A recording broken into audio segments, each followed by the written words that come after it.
So இன்னைக்கு நம்ம பார்க்க போகிறது இந்த டைஸில் டைப் 2 மாடல். இப்போ 3 டைஸ் கொடுத்துருக்காங்க. ஆரின் எதிர்ப்பக்கம் என்ன அப்படின்னு கேட்டிருக்காங்க. நான் இதனுடைய கண்டிஷன் என்ன சொல்லியிருக்கேன் அப்படின்னாக்கா, ஏதாவது ஒரு டைஸில் வந்துட்டு காமனாக ஒரு நம்பர் இருக்கணும். அந்த 2 டைஸையும் நம்ம எடுத்துக்கிட்டு கிளாக் வைஸ் டைரக்ஷனில் நம்ம நம்பர் எழுதிக்கலாம் அப்படின்ட்டு. இப்போது இது டைஸ் 1, 2, 3ன்னு வச்சுக்கோங்க. இப்போ இந்த 1 and 2ல ஏதாவது காமன் நம்பர் இருக்கான்னு பாருங்க.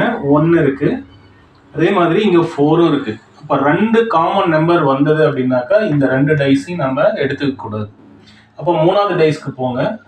இதுலயும் 1வது டைஸ்லயும் 3வது டைஸ்லயும் ஏதாவது ஒரு காமன் நம்பர் இருக்கா பாருங்க. 6 இருக்கு. ஓகே, அப்ப நம்ம ஃபர்ஸ்ட் என்ன பண்ணிருக்கணும், 1வது டைஸை வந்துட்டு கிளாக் வைஸ் டைரக்ஷன்ல நம்ம எழுதிக்கலாம். அதே போல 3வது டைஸ்லயும் நம்ம கிளாக் வைஸ் டைரக்ஷன்ல எழுதிக்கலாம்.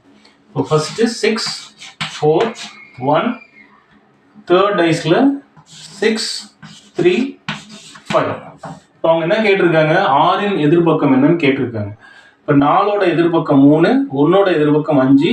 அப்போ இதுல இல்லாத நம்பர் தான் நமக்கு 6ஓட எதிர்பக்கம். இதுல இல்லாத நம்பர் என்ன, 2. 1, 2 இல்ல, 3, 4, 5, 6 இருக்கு. அப்ப இந்த ஆரின் எதிர்பக்கம் வந்து 2.